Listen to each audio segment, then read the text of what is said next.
Good evening, everyone, and welcome back to Kaidan Restaurant.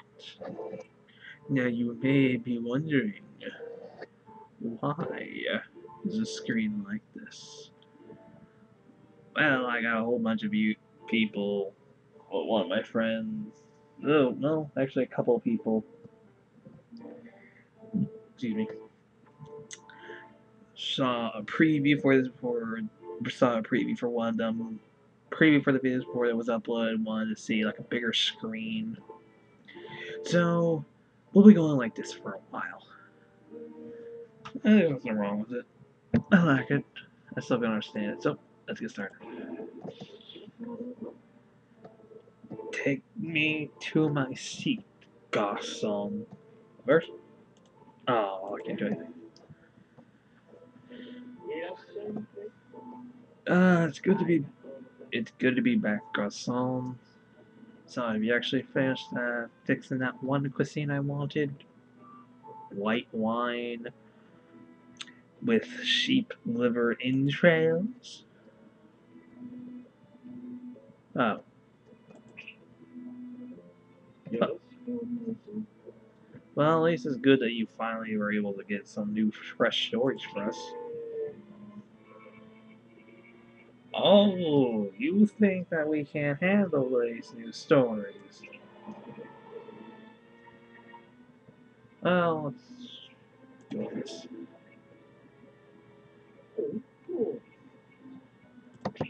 Come on, give me the best one you got. I'll take the freshest. Come on. Don't laugh at me. Laugh at me, boy, I will bend you over and slap you with my cane. I mean it. You mock me? You're mocking me. Uh-huh. Just give me the story. Let's go with this one. Oh, feeling bashful, huh? Knew you were. Eh.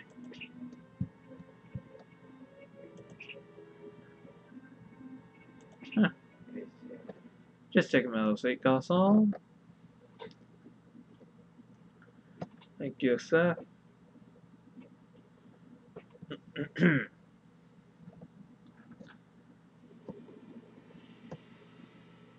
Golden hand. If I say it, it sounds like I'm saying like the whole other thing, like Trojan man or saving man. But no, we're saying golden hand. This should be good. He never paid much attention to his neighbors living on his city block until the day the pretty middle-aged window moved in two doors. Oh, widow. Sorry, not window. Widow. Sorry, moved in two doors down from him. She was plump and dark with sparkling eyes, and she always wore dark gloves on her hands, even indoors. He went out of his way to meet her, and they often bumped into each other in the street and stood talking. One day, she brushed the hair back from her forehead. He got a glimpse of the gold under the glove of her right arm. When he asked her about it, she grinned contemptuously, and told him that she had lost one hand a few years back, and now wore a golden hand in its place. He thought, a golden hand to replace the one that she lost a few years ago. Hmm. In that moment, a terrible lust woke in his heart, not to possess the lady herself, but to possess the solid gold hand that she wore under her black gloves. So, I want to make a prediction that this story mostly revolves around the man stealing her glove, stealing her hand, but it doesn't end well for him. That's my guess. I want to take a guess that he will die. She will kill him with all her ladylike figures. Let's continue. He courted the widow with every sturgeon known to him, flowers, trips to the theatre, gifts, compliments, and he won her heart. Within a few months, they were standing in front of the minister, promising their love to one another till death parted them. Stupid. Eh. Within a month, he was a widower and had buried his lying wife to a local cemetery. Without her golden hand, it had been so easy, a slow poison administered daily to resemble a wasting disease. No one, not his wife, not the family doctor, not their neighbor, suspected murder. And the night after the funeral, he slept with the golden hand under his pillow. It was a dark night. Clouds covered the moon, and the window was whistling down the chimney and rattling the shutters of the townhouse. He was deeply asleep when the door to his room slammed open with a loud bang and a wild wind whipped around the room, scattering papers and books and clothing and table covering every which way. He sat up, startled by the sudden noise, and his pulse began to pound when he saw the greenish white light bobbing slowly into the room. Sorry. Yeah.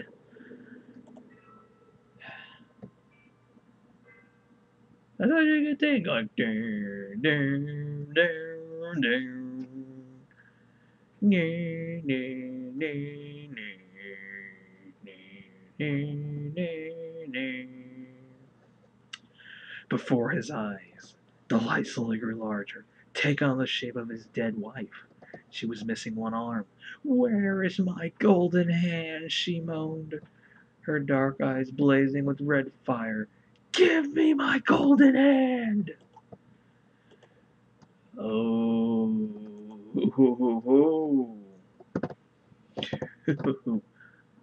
Okay, yeah, we're doing it. He tried to speak, but his mouth was so dry with fear that he could only make a soft gasping noises. The glowing phantom moved closer to him, her once lovely face twisted to a hideous green mask. You stole my life and my hands! Give me back my golden hand! The dead wife howled. The noise rose higher and higher, and the phantom plus, plus, with a straight green light that smote his eyes, making them water to a deadly grave. Eh?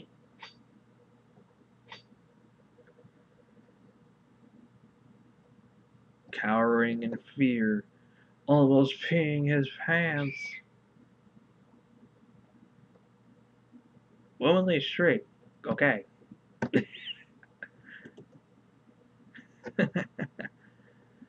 He cowered back against his pillow, and the hard shape of the golden hand pressed back against his back. And then he felt the golden hand twitch underneath him, as the mangled green phantom that had been his wife swooped down upon him.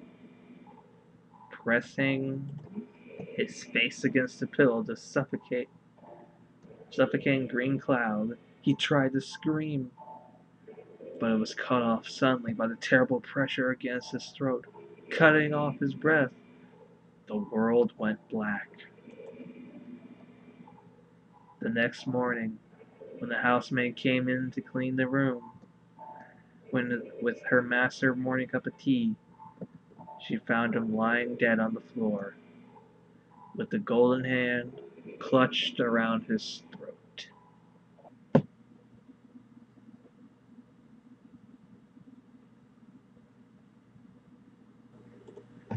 Well, I say that was exquisite.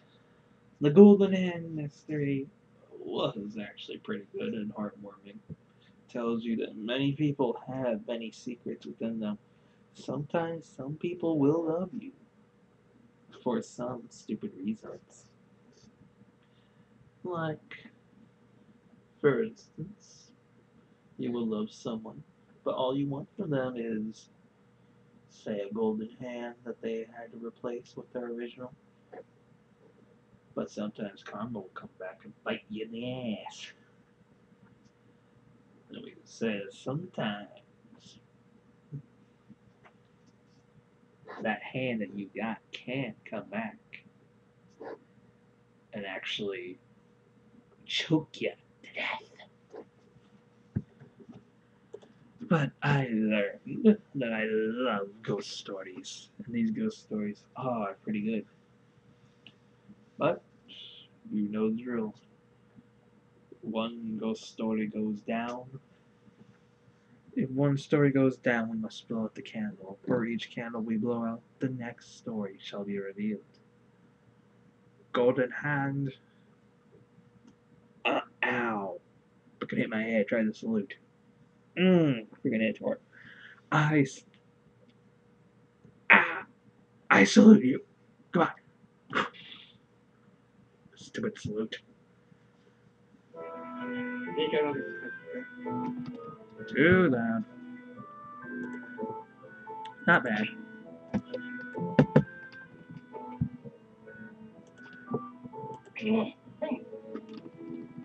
Jeez.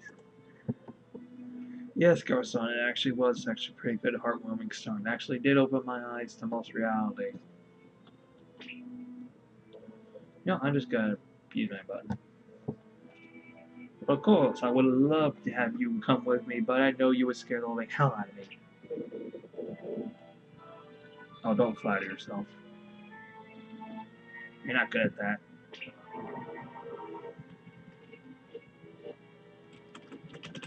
It's gonna be this. Très bien! C'est magnifique! Oh, shut up, stupid Frenchman. Sheesh.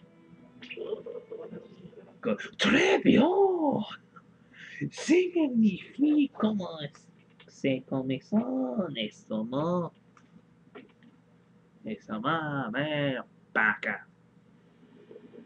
Hey, look who we have. It's that one girl picture again. I guess that means they didn't have that much funding, so they will just give us a random background. I'm okay with that. As long as we get a new mini game. New mini game would be awesome. Excuse me. Oh, God damn it. Ugh, being tired sucks. All these the storytellings make me tired. But okay, back to the main story. Okay, a deadly heartbeat. Deadly heartbeat, huh? This story kind of reminds me of something. I just can't place his name. I cannot place the memory of it. It has something to do with someone, but oh well. Deadly heartbeat.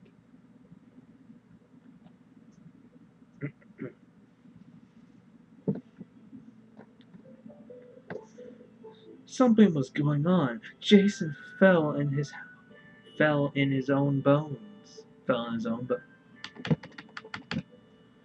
Too loud. Okay, try again. Something was going on. Jason felt in his bones. Baldy was too happy, too cheerful. No woman could be that upbeat and still be faithful to her husband.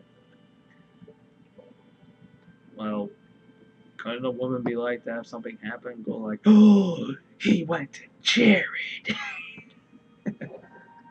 Jason sat down to a delicious warm meal every night, and Polly sang to herself as she washed up. What kind of woman would be cheerful doing dishes? Try as he might, Jason never heard anything that hinted to a secret romance. It drove him crazy. Life was not this perfect. Well, if you think about it, life can be perfect if you think about it. Just think. Maybe Polly was seeing the milkman, or the grocer. Jason started getting up early in order to see who it was that delivered the milk. Much to his disappointment, the fellow looked as if he'd been born several centuries ago. Then Jason started doing the food shopping and checked out every single male employee at the grocery store. This man is dedicated, I can tell. He is dedicated to figuring out if his wife is having an affair. I keep poking my freaking leg and I can't stop doing it. Why? They were either Antebellum relics, or like the milkman, or still in diapers. Okay, that one right there is kind of funny. Going like every older man with his own walking cane always has maybe a few diapers. It's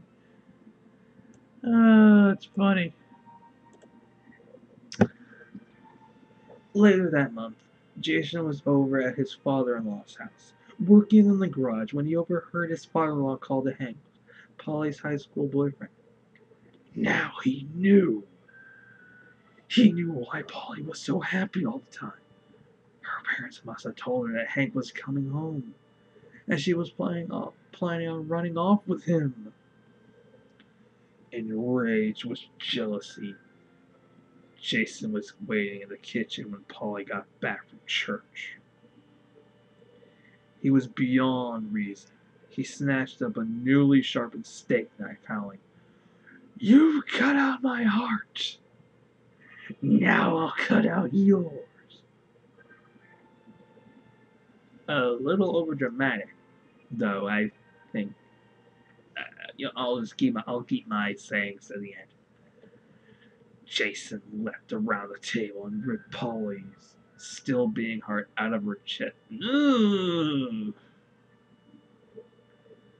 Blood streaming everywhere, he sailed out the back door into the dark night, flung her heart still thumping over the side of the bridge that spanned the creek next to their home.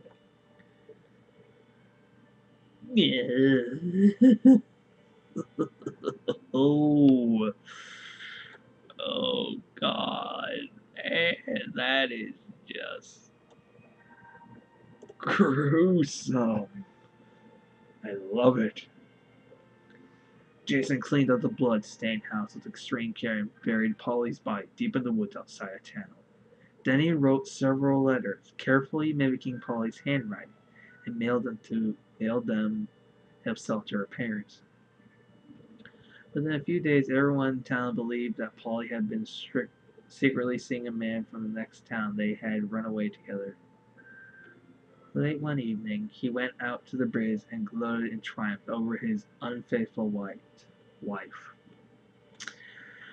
Polly had gotten what she deserved. He thought as he stood staring down at the water. He became aware of a vibration underneath his foot. Dum dum dum. It floated softly through the air. A simple rhythmic thudding. Dum dum dum. Jason's hand began to tingle as he recognized the soft thudding sound. It was the same beat that he felt when he held Polly's bleeding heart in his hand. Da-dum, da-dum, da-dum. Ah, see, karma's gonna bite you in the ass, boy. Never do that to a woman. Never do that.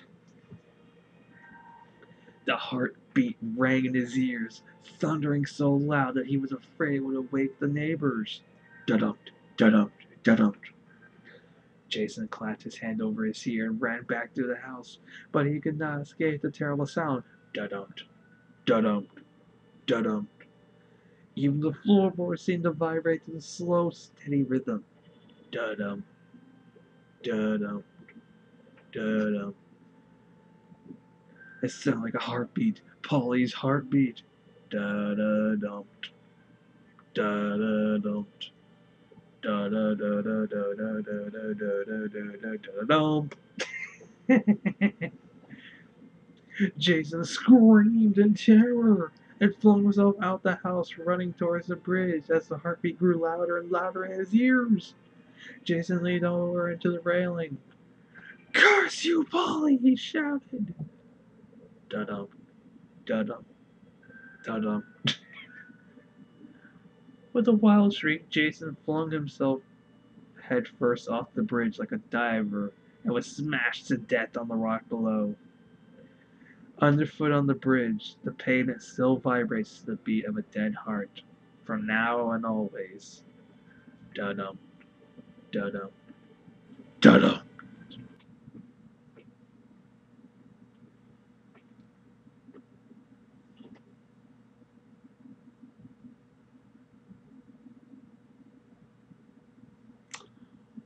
What the? Well, that was odd. I've never seen that happen before.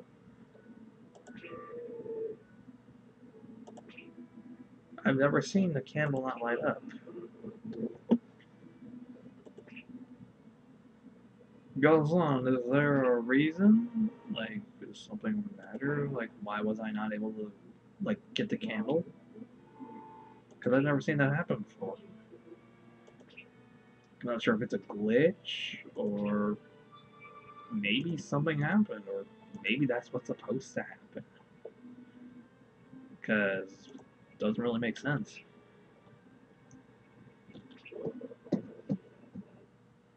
Maybe let's hope it doesn't happen with this one.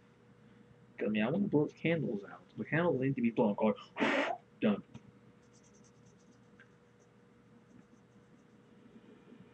Okay, come on, let's go. Green Lantern. Oh God, the Green Lantern. When darkest day and darkest night, fear no worry, fear no fright. When the light is shining and the dark is bleeding, Green Lantern's might shall do something sexy. Whatever.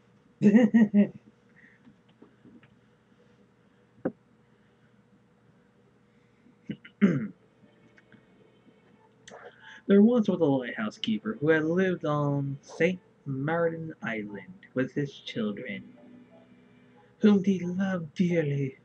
They were all alone there, for their mother had died long before. Wanting the best for his daughter and son, the keeper had insisted they continue their education, and for the purpose had purchased a small dory for them. Dory? What the hell's a dory? Is it saying like Dory from Finding Nemo? That was it. That was it. Pretty cool. Go like, Squishy! Easy. Squishy. I shall name you Squishy, and you shall be mine. Come here, Squishy. Come here, little Squishy. No. Screw you, Squishy. Uh, which they rowed across the mainland each day to attend school. So, okay, so if it's saying that they rode it to school, then maybe it's a carriage? Maybe? I don't know. One spring, after the children were rowing home from school, rowing, so it's a boat? Hold on.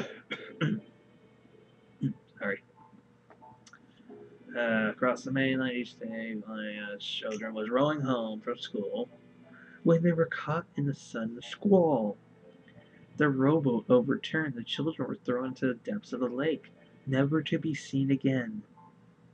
Their bodies were never recovered. The shattered father searched that beach of St. Martin's Island every night for the rest of his life, hoping to find his children. After his death, people started seeing the light of a green lantern moving along the beach. Uh, okay. Every night, the rest hoping to find his children. After his death, people started seeing the light of the Green Lantern move along the beach of St. Martin just before a storm. Can we please get off the lady here, please? Folks said it was the spirit of the dead lighthouse keeper continuing his search. Others claimed that the phantom of the lighthouse keeper was still on duty, using his lanterns to guide ships safely to their crew, who would not share the fate of his poor children.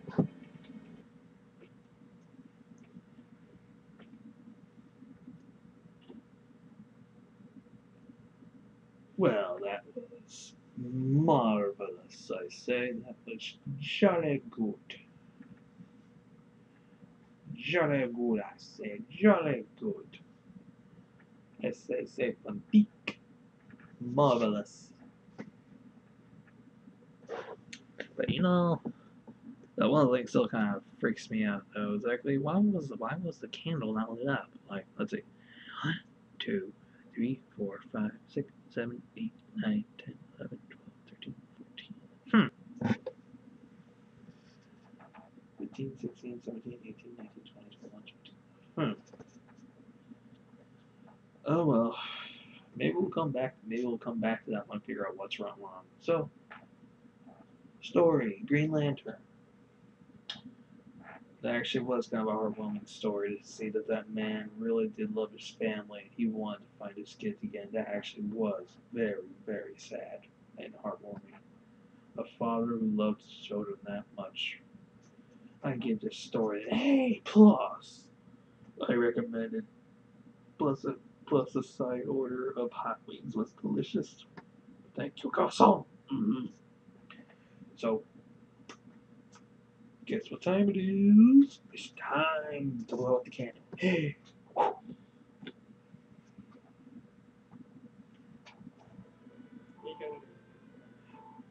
did you enjoy it, Adele? Yes, I enjoyed that dinner. It was delicious appetizer. It was good. I believe it went. The golden hand was delectable. Um, the dinner, well, uh, it was. How would I want to say it? I think, well, that. How would I say it? The whole heartbeat thing and I guess, the plot that no one should do that thing is kind of good. Kind of good. That actually is kind of good. But, eh, the dessert was good. That was very delicious. I did enjoy that lantern thing as a part Irish. The Green Lantern. Say magnifique. Oh, Carson, don't worry about it. I'll come back tomorrow. 3 gold doubloons.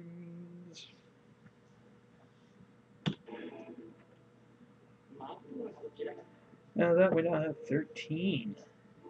13 doubloons, 13 punts. We can go and get the item now, or nah, I'd rather save and come back another time and do it. Thank you all for watching, and have a good day, and I will see you all tomorrow.